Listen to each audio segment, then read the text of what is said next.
Hey everybody, welcome to Santa Barbara Talks with Josh Molina. We're going to have Dale Francisco, Republican pundit, analyst, former Santa Barbara City Council member, coming up to talk about the whole drama with the Republican Central Committee and the effort to oust the current leadership. And Dale's going to weigh in on the first district Santa Barbara County supervisorial race, as well as the third district Santa Barbara County supervisorial race, and talk about Frank Troise and everything going on with that campaign. This is a really good episode. But if you're new to this podcast, please hit subscribe on YouTube. I have more than 1,100 subscribers. This is all my podcast. I've been a journalist for more than 20 years, and this is my effort to talk to everybody and anybody about the most important, pressing issues in Santa Barbara related to housing, education, transportation, business, politics, culture, just wanting to be a platform and a voice for all perspectives to be able to have a conversation about the things that matter to all of us. So please hit subscribe on YouTube and also visit my website, santabarbaratalks.com, and look at all the previous content and podcasts that I've done, and also make a contribution. This is my podcast. I am a journalist. I am a local teacher, but this podcast, I do it all on my own. So whatever you contribute helps pay for my time, and it helps me sort of expand my audience and make it better every week. So please visit santabarbaratalks.com and also subscribe on YouTube. Now let's go right to Dale Francisco, who's going to outline everything GOP coming up with this March 5th primary. Have a great day, and thank you for watching. Welcome to Santa Barbara Talks with Josh Molina. I'm here today with Dale Francisco, former Santa Barbara City Council member and a very popular, respected, conservative analyst, pundit, all sorts of Okay, titles. Josh, you got whatever you want. That's it. Yes, a sensible man with sensible ideas who I always enjoy having on the show. So, Dale, glad to see you. How are you today? I'm doing just fine, Josh. Despite the torrential downpour out there, I'm doing okay. Yes. Well, you know about climate change, and Yes. this we're seeing it. Super high, super hot weather, super cold weather, super rain, super events. This is one Yep. of them, although it Yep. just started drizzling a little while ago. So anyway, Dale, I want to have you on the show because we have a March 5th primary coming up, and Yes, I we want to do. talk to you about politics. And let's dive right in and talk about Santa Barbara County Board of Supervisors and Okay. the third district seat. I think this is the most interesting race going on right now. And we have redistricted third district. Right. Isla Vista's out. For the first time, everybody thought that the conservatives, the Republicans would have a chance to swing this seat because we're seeing Lompoc in there and more conservative voters, and emerges out of nowhere as the first one to try to win the seat with an R by their name, since Brooks Firestone is Frank Troise. Right. And I've had Frank on the show. He's been on Jerry's show. We talked to him. Um, and, you know, people seem to be kind of nonplussed by his candidacy, and he's kind of running an odd campaign. And I wanted to talk to you about it. Are the journalists, the pundits, underrating him? Are we overlooking him because we think we know how these things should be? Is there more to Frank Troise than meets the eye? He hasn't raised any money. I mean, as of the last reports, it wasn't much. It was like $8,000 or something. Maybe it's more Right. now. What do you think of Frank Troise? Can he pull this off? Unseat Joan Hartman, the incumbent? Let's talk about Frank Troise, whom I don't know. I've never met Frank Troise. I had never heard of him before his name was put in for this seat. And really, the only thing I know about Frank is the discussion that he had with you and Jerry about a month or so ago, I think. Yeah. That discussion, I'll tell you, I was prepared to not like Frank Troise because of the fact that he hadn't raised any money and he didn't seem to be running a campaign. And it seemed to me the sort of typical newcomer to politics who thinks he has it all figured out before he even begins. And I think I was wrong about that. I think I was wrong. After I watched, I was prepared to not think very much of him. And after the discussion that I heard with you and Jerry and him, he sounded pretty sensible to me. Now, I still think that the idea of not running a campaign is not, it's kind of a risky idea. Now he says that he's been going around doing in-person forums and all that sort of thing, which is great. That's good. Whether that's enough to swing the district, I don't know. But what I will say about Frank is, based on the discussion, I mean, I don't know what you thought. He sounded like he knew what he was talking about. He's obviously smart. He's obviously articulate. He he had some very sensible points, that I think the Board of Supervisors could benefit from. I mean, I liked his statement about the county feels like they can't take on Sacramento, but somehow they can take on one of the largest corporations in the world, Exxon, and not not bat an eyelash. I mean, that's a pretty good comment. And I liked what he had to say about his strong belief that the supervisors had not driven anywhere near hard enough a bargain with Exxon, and they could have, because those offshore leases are valuable. And the environmentalists like to talk about stranded assets. Well, we're going to be using oil and gas for a while, and administrations can change, and the national mood can change. I think Exxon is playing the long game here, and the Board of Supervisors may be up against a craftier opponent than they think. In any event, I thought Frank's comments on that and a lot of other things were good. They sounded well thought out and middle of the road. No extremists there. I mean, I agree with you to some degree. When you talk to him, he knows business, he knows finance, he understands a lot of these issues. But you know this, Dale, that a campaign is not service. A campaign is about reaching voters. It's an entirely different skill. It's about raising money. It's about getting your name out there. So the person who might win a round of Jeopardy is not the one who's actually going to get elected most of the time. So no matter how much we might like Jeopardy. No, so I hear you. What do you think of this strategy of I'm just going to rely on the free press, the media, whatever the Republican Central Committee can do? I mean, that's not the wisest way to do that. I hope he knows more than I do. I think, I mean, you talk about the different skill sets that are required to be a successful politician, and really by successful politician, I mean a successful public servant, because that is what they're supposed to be. And you want to look at polar opposites. Look at Dos Williams. Dos Williams is one of the world's great campaigners. In office, but he's a good campaigner. There's no question about it. And on top of that, he has the Democratic Party totally locked up. So the Dem machine is on his side. Frank Troise seems to think he can make it the way he's doing it. It's hard for me to imagine by the numbers that that's true, but I'm sure he's looked at the numbers. The Republican Central Committee can't help him very much. They don't have many resources. They do one slate mailer, and that's it. And they do it, as far as I know, it only goes to Republicans. So, yeah, I mean, it'll probably be, I would assume it would be a low turnout election. I don't know, but the presidency, I mean, that's not going to excite a lot of people. That seems like that's a pretty much wrapped up deal. So there's just not a lot on the ballot that's incredibly motivating for people to go to the polls, or even to turn their ballot in the mail. Yeah.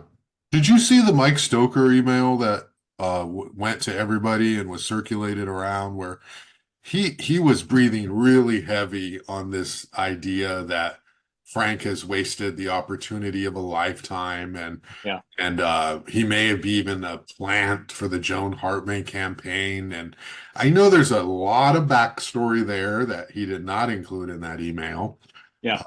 It is Mike Stoker, of It course. is Mike Stoker. Well, Josh, you probably you know more about that than I do, I'm Yeah. sure.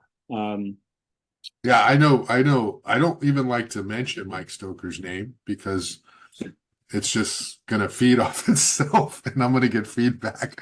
But the idea, I guess the one nugget that is of interest in that is, how do you think we got Frank Troise after this big redistricting effort? Were there no other Republicans available to with a name? Because my I Frank came have in with zero name recognition. I have no idea. I have Yeah. no idea.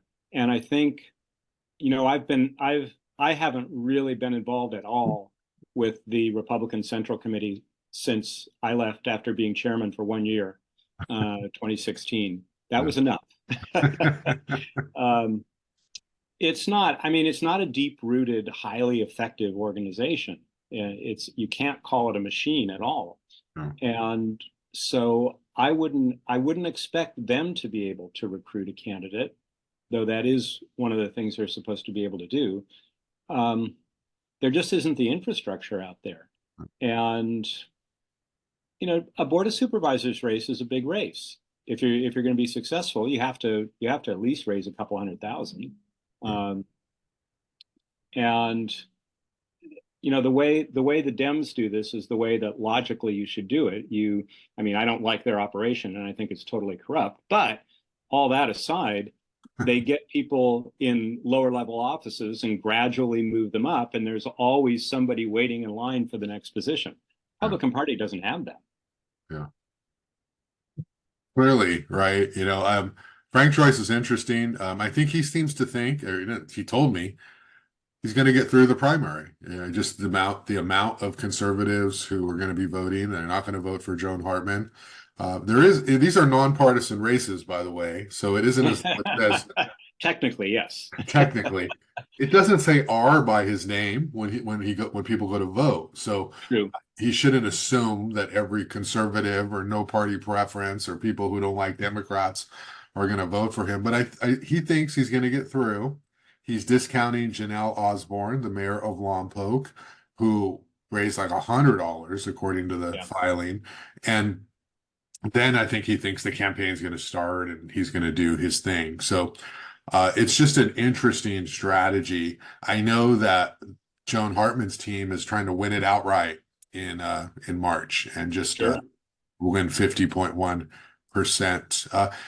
Dale, you are a conservative, but a lot of people respect you. You're not necessarily like just dismissed by the Democrats as a far right. You are somebody who has a lot of friends in a lot of places.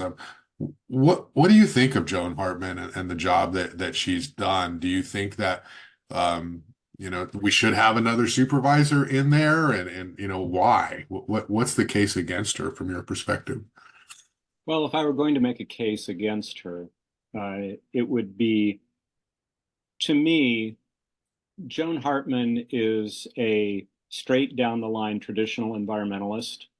And again, going back to your discussion with Frank Troise, one of the weaknesses of the Board of Supervisors is you have a lot of people with no business experience. And business is kind of important to the life of the county.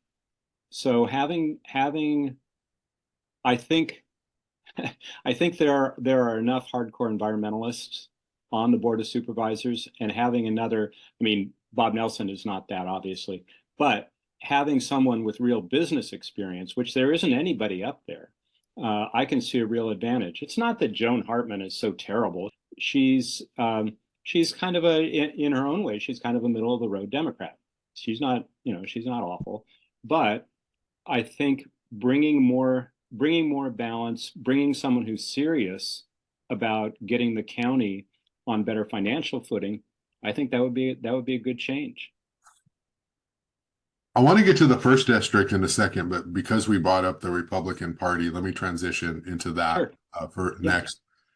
So I have all kinds of people on my show. I try to talk to everybody, and when I have conservatives on, there are a few liberal Democrats who get mad at me and like, why are you giving them a platform and blah blah blah. How dare Uh, you?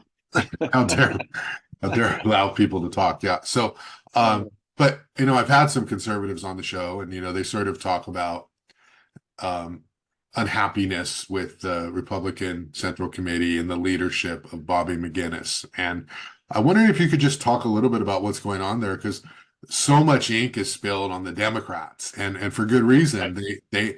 We're largely Democratic community, but in terms of voter registration, that's Yep. pretty much everyone who's in office. And there's a structure, and there's an organization, and they work really hard, and they clear the field, and they're on it, right? And the Right. Republicans, we tend to just sort of like not pay attention to. But there are people running. There's a slate running on the Republican Central Committee ballot to Right. kind of tip the power and get new leadership on the committee. And so, can you frame that for us? Can you talk a little bit, Dale, about what is the leadership of the Republican Central Committee? What are the issues? And is there a coup attempt here to kind of tip the balance and have a whole new focus going forward? Because, I mean, we just talked about Frank coming out of nowhere to be the third district candidate, and Right. that can't be everyone's cup of tea. Yeah. Yeah. I don't know if I would call it a coup attempt, but Huh. in my view, the Republican Central Committee has been utterly ineffective.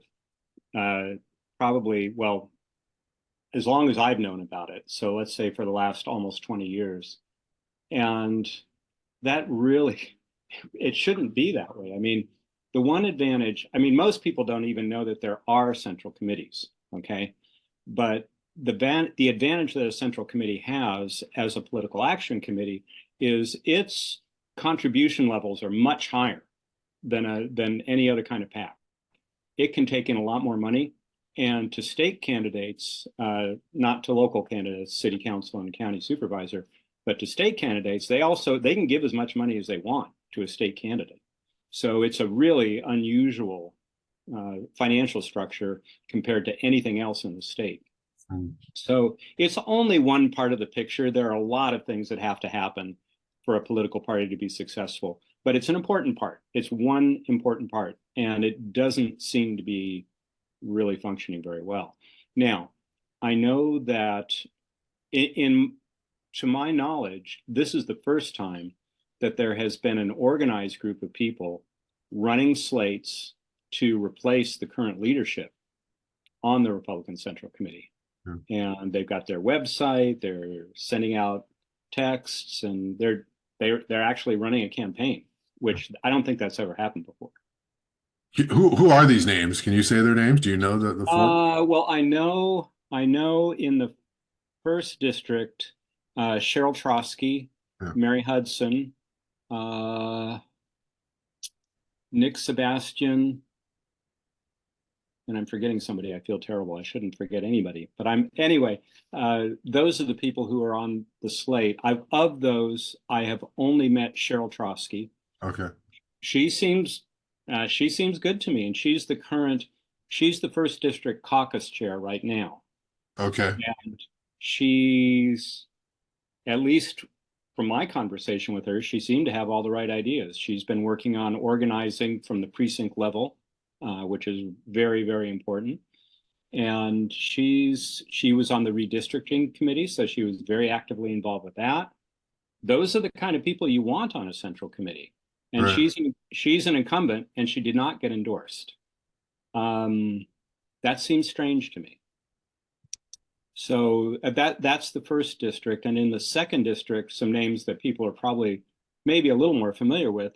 Christy Lozano is one of the candidates. Uh-huh. James Finkner is one of the candidates. Now, Yeah. both of them have been endorsed by the Republican Central Committee, but they are on this slate of the so-called revolutionaries. I don't really think that's a fair term. I think that, and the other, Greg Hamill, whom you may remember from Goleta School Board fights of various kinds. I know And Greg. yeah, and Rhonda, and forgive me, I don't know how to say her last name, Huskin or something like that. Mhm. And all the people that I know anything about who are running for these seats are good people. Any one of them on this so-called reform slate. Now, one of the things that I look at, and it's appalling to me, is that the current leadership on the Republican Central Committee they've endorsed themselves on the slate maker, which to me is, I mean, that's straight out unethical. That should not happen. And no matter who ends up winning this race, the first thing they should do is change their bylaws so that that can't happen again. So this is what the McGinnis Bobby group. McGinnis, Bobby McGinnis, Julie They have a Bishop, mailer where they Jim endorse Worthen. themselves, or They're the slate mailer, okay. the slate mailer that has, Oh, the supervisor and everybody else on it. It also has themselves, uh, you know, oh, so I see. So they're kind of putting themselves on this slate representing the Republican choice when there are yes, others who are exactly. running and have been endorsed by the committee, but they're not on the slate. Right. Yeah. And that seems a So, little well, unethical, yeah. I mean, Misleading, all of it. to me, it's a clear conflict of interest. And and more than that, I mean, the Republican Central Committee or any Central Committee, their job is to develop, to recruit candidates, to support candidates, and help them win elections. That's their job. Yeah. And if you're going to be doing that job, it really helps if you've had to do the job yourself. Mhm. Okay. So these people who are campaigning for a seat on the Central Committee should be running their own campaigns. They should not be benefiting from the money that donors have contributed. I'm sure, assuming that what they're contributing for is helping to elect Republicans to governmental office. Yeah. Can you pinpoint the leadership problem? Is it there's not enough effort to find the next generation of candidates, or is it something, is it framing the message, or what exactly is the issue? I'm not entirely sure, Josh. I think, from the little bit I know about Bobby McGinnis and Julie Bischoff and Jim Worthen, I mean, Jim Worthen's been involved with Republican politics for, at least since the 80s. I'm not sure. But they, in my experience, they don't seem to get a lot of the basics about how political campaigns are run. Yeah. And they do things too late. Mm. Um, they're scurrying around at the last minute to find candidates for races. And part of that's, I mean, that's obviously that's not all their fault. I mean, part of it is just a lack of enough Republicans in any office, especially in South County. Yeah. Um, but yeah, it seems poorly organized. I'll just put it that way. And maybe it's time. The thing with the promoting themselves on the slate mailer is, to me, that's disqualifying. But even aside from that, the fact that the Central Committee just doesn't seem to be accomplishing much, maybe it's time to put some new people in and see if we can get better results. Yeah, well, I think that, and I've said this on the show, various shows, is Republicans need and I don't know if you agree with me or not, but they need like a good crossover candidate. You need a candidate who's going to appeal to those no party preference individuals, and you need to recruit earlier and younger, and like maybe look at some UCSB or people who have part of the young Republican groups, whatever they're called. Um, Mm-hmm. like that's, if you look at the Dem Party, we can see the future of the Dem Party through all of these activists that they have Sure. cultivated, right? And they're Sure. already in positions of staff positions, and they're going to run for stuff down the road. And I feel like a lot of the Republicans spend too much time on like these national issues when really local politics comes down to finding a good candidate who's likable and raising a whole bunch of money and doing the work in the campaign to reach voters. And it's not really what you think should be. It's you have to put in the work on the ground, phone calls, knocking on doors, raising money, ads, the whole thing. Yeah. And you just don't see that sort of infrastructure with the Republican Party. And so you're going to need a celebrity or somebody to, I always mention Andrew Firestone or somebody like that. Like someone like that can win just about anything that he wants, but maybe doesn't want to jump in for family reasons, and you can't just rely on the one person with a name. You got to go make them, you got to go Yeah. find them and cultivate them. So I agree with you on that, Josh. yeah. So that's kind of interesting, and we'll see what happens there. And if this you don't want to call it a coup, but this active slate or campaign to take over. I didn't know James Faulkner was running. I'm going to have to give him a hard time for that. Yeah. And I don't know what will happen. I don't know what's going to happen with this, but regardless of what happens, I'm heartened that people are thinking about this and realizing that things need to be improved one way or the other. Yeah. Speaking of James Faulkner and Christy Lozano, do you subscribe to the Current, their new email newsletter news source? Do you subscribe? Do you have any thoughts on that? Josh, I'm ashamed to say I don't subscribe, but I will. I just haven't gotten around to it. Yeah, I read it. I read it every day. Oh, well, you do I've read. even written for it. Oh, you do read it. Okay. Yeah, Jerry Well, gave me a hard time about that okay. Well, you don't need to subscribe. That's not the issue. I mean, you read it. So what do you think every of day. it? What do you think of it? Well, I think it's a good start. I think that I think there are articles in there you're not going to find anywhere else. I mean, maybe occasionally on Newshawk you would, but for a daily conservative point of view, there's nothing else. So yeah, I think it's great. I think that's Jim Buckley and James Faulkner put that together. Yeah. Yeah. Okay. Yeah, no, I think that this is me. I'm a journalist. I am a Democrat, as everyone knows, but I'm also a journalist, and I believe in the power of information, all information. So I think that's great to have the Current and that perspective because everybody should read everything, and knowledge is good, and make up your own minds, and certainly there's stuff there that's of interest and good, and maybe you don't like everything, but I'm sure nobody liked everything the news press wrote either, even during the heyday. So Yeah. it's good to do that. Let's talk about the first district, Dale. And you served with Doss Williams on the Santa Barbara City Council, so Yes, I did. you know him well, and you certainly butted heads with him on the city council way back when. Oh yeah. And he's the incumbent, and he's running against Roy Lee. What is your makeup of this? What is your view on this contest?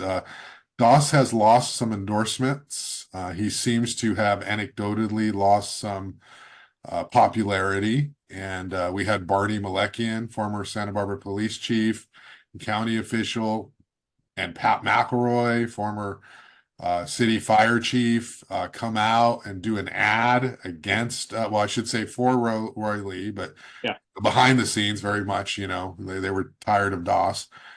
Joyce Dudley, endorsing Roy Lee, and Right. it's Sheila Lodge endorsing him. Sheila Lodge, right? I remember back in the day when Doss was young, Sheila and Doss were allies. They, Yeah. she liked him and he liked her, and they were political allies. And so, anecdotally, he's losing some popularity. It's not going to be enough, I don't think, to unseat him because he's got a whole lot of money and he's credible name recognition, and he does still have a lot of people who like him. But what do you make of this Doss like sort of situation, and is he vulnerable now or the next time he runs for something? I don't know if he's vulnerable.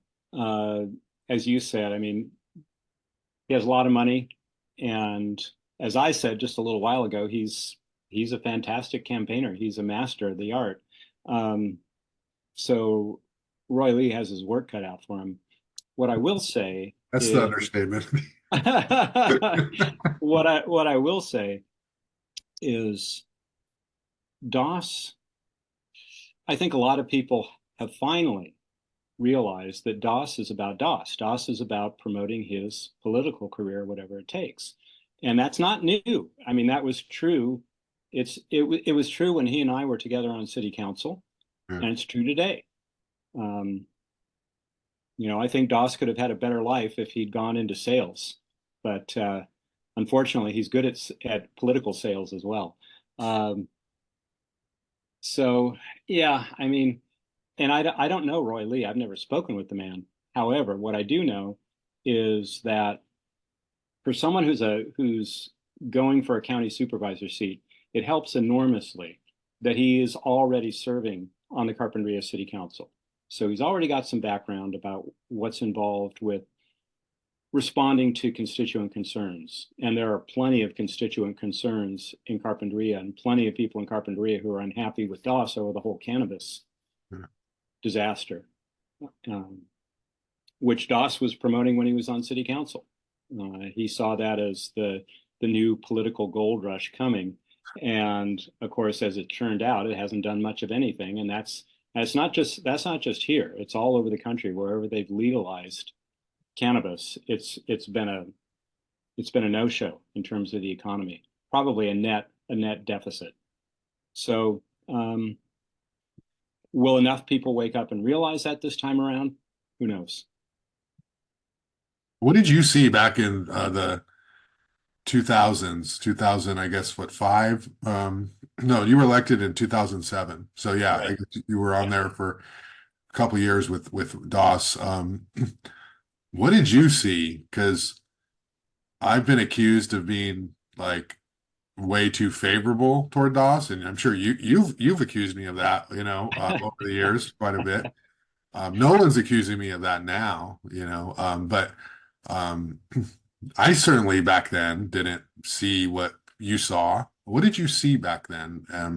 Is it because is it more than just like style? I mean, some people just don't like his style and way of talking, but is it Right. substantive? I mean, do you recall him actually putting himself ahead of policy, or what were I the issues can, I can live with obnoxious people who get good things done.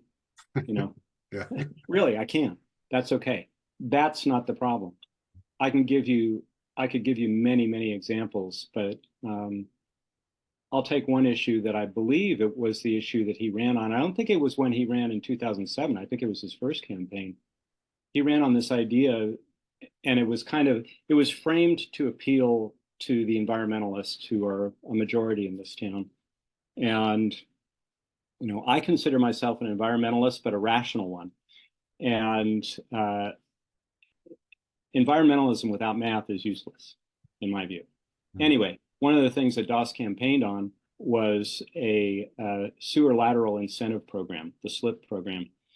And the idea behind that was that all of these leaky sewer laterals were polluting the groundwater, and it was an environmental disaster. And it was a very expensive program. Voters liked it because the city paid for part of the cost of replacing their sewer laterals. Okay. And while I was still on council, that program was canceled because, in the words of Rebecca Bjork, who was the head of the water department at the time, it wasn't accomplishing anything. Because the amount of groundwater pollution from sewer laterals was insignificant. And the real, if you want to say polluting possibility was the sewer mains, obviously. I mean, that's where the biggest bang for the buck was if you want to reduce groundwater pollution. So the water department took all the money out of the sewer lateral incentive program and put it all back into fixing the mains, which is where it should have been from the beginning. But to me, that's an example of using a scary but non-quantitative environmental story to make people believe that you're out there, you're the warrior for the environment, and you're going to save the world. There wasn't any factual basis behind it whatsoever, but it helped him get elected. Roy Lee's going to be, I mean, he's going to get so many votes from people who never met him or know anything about him. It's just like, oh, he's running against him. He gets the vote, I'll vote for him. It's sort of interesting. He's a straightforward guy. He looks you in the eye. He answers your questions.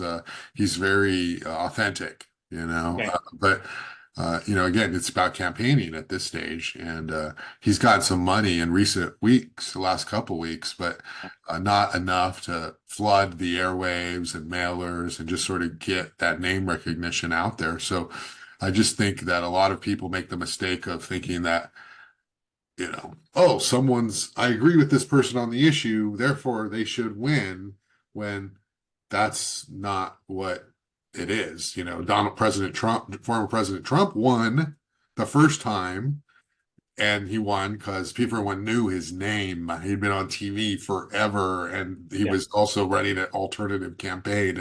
It's not about the best public servant, it's about name recognition and whether you have the support to get that name out there. So, Yeah. Roy's definitely fighting an uphill battle Yeah. in that regard. Do you think they're both Democrats? You're a Right. Republican. Do you think it makes any difference from a policy perspective if Roy or Doss are in there from a conservative point of view? Oh, yeah, I would think so. I mean, I think Roy's a businessman, and I shouldn't say the only, the most rational person on our Santa Barbara City Council is Randy Rouse. And Randy Rouse is the only guy up there with business experience. Mhm. So, well, I shouldn't say that. Mike has some kind of business experience, but not the kind that Randy has. Um, so I think yes. I mean, Roy would be a huge improvement. I think, from a conservative point of view, if for no other reason that I think he's listening to the local community in a way that's really not all that important to Doss. Yeah. So we'll see how that goes. Do you have a percentage prediction, what it's going to be? No, I don't. I don't want to say anything about We'll that. see. I hope the best for Roy Lee, of course. But as you say, oof, you Yeah. it would be nice if those endorsements had come in a lot sooner. Right. And the independent endorsement's coming out next week. So it Yeah. should have come out last week, if they were hoping for maximum impact. Um, there's no Republican candidate in the first district. Does this go to the whole lack of organization with the Republican Central Committee? I mean, should Well, it be somebody, or is it a lost cause by the way the voter registration is there? I think at this time it is a lost cause. I'm actually not sure. The second district after Isla Vista got put into it may actually be more Democratic, but the first district has traditionally been the most Democratic district in the county. Yeah. And uh, there are other targets. If the Republican Party is going to be successful in this county, it needs to focus elsewhere. It needs to start somewhere else. Right. Okay.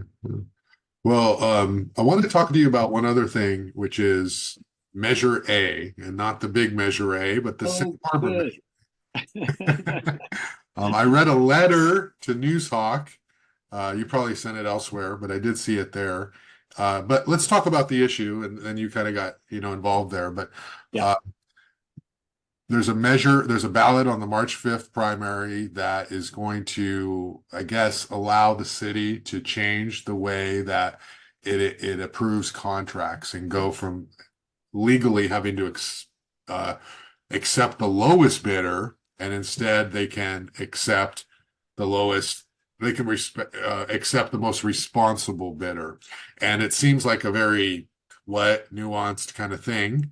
But it's on the ballot. The charter says that the voters have to approve this. So Right. talk to me about Measure A and kind of how you got involved in that.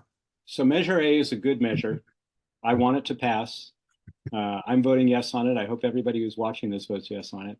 And I originally thought it was a bad idea. uh, and I was confused about it because some people that I trust had told me that it was a bad idea, and I won't go into the details about it. Unfortunately, I don't think the city, and it was the city council who, by unanimous vote, put this measure on the ballot.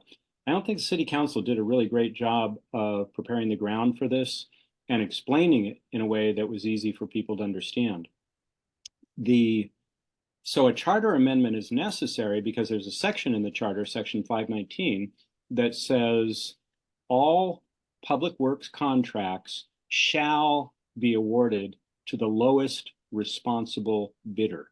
What does lowest responsible bidder means? So if you have 5 people bidding on a job, somebody's going to have the lowest number, right? Somebody's going to have the lowest cost. What does responsible mean? Well, it turns out responsible does not mean very much. As a result of a California Supreme Court ruling, responsible essentially means that the contractor has a license to do the work and that they can get bonded. That's it. And so if you had those 5 contractors bidding and contractor A has the lowest bid, the city, and when I say the city, I mean the public works engineers who are reviewing the bids. I'm not talking about city council. Yeah. When the public works engineers are reviewing those bids, they're not allowed to look at A's job history. They're not allowed to say, did you complete your last 5 jobs on time? They're not allowed to ask prior customers, were you satisfied with the quality of the work that contractor A did? They're not allowed to do anything except verify that that contractor has a license and they're bonded. That's it. That's crazy. And this isn't just from my talking with public works engineers, it's from my talking with contractors. Everybody agrees that always accepting the lowest bid and that being the only criterion is crazy. And it results in lots of problems. And very often what it results in is having to hire a second contractor later to come in and reduce some of the work. And so you didn't even save the money you thought you were going to save. So I'm absolutely in favor. And I know some people, some friends of mine have said, well, I don't want to give any more power to city council. And I understand that. I get that, really, believe me. But that's not what this is about. This is about giving engineers in public works the ability to scrutinize the people who are bidding to do city work. And I think that's essential. Yeah. So that's on the ballot, and that requires a charter amendment. Other cities and counties have already moved in this direction, right? Cities, Santa Barbara, Long ago. kind of behind. Long ago. Right. Yeah. Okay. Yeah. In So- fact, I don't even know why it was left this long. Right. But anyway, So you're all in, all supportive of it, and people should. yes on A. You don't even have to worry about anything I just said. Just yes on A. Okay, Dale. Well, I appreciate your time and having a conversation about all these issues. You have such a wisdom that you bring and experience. You've served in all these roles. You've been on the council, you've been elected, you've been a party activist, and you're a business person as well. So you have a unique perspective. And I'm not going to ask you about Donald Trump because I don't want to argue with you. Well, we'll have a nuanced conversation about Donald Trump sometime. So Josh, 355. it's been a pleasure. Thanks very much. All right, Dale. We'll talk soon. Take care. Have a great day. Okay, you too. All right.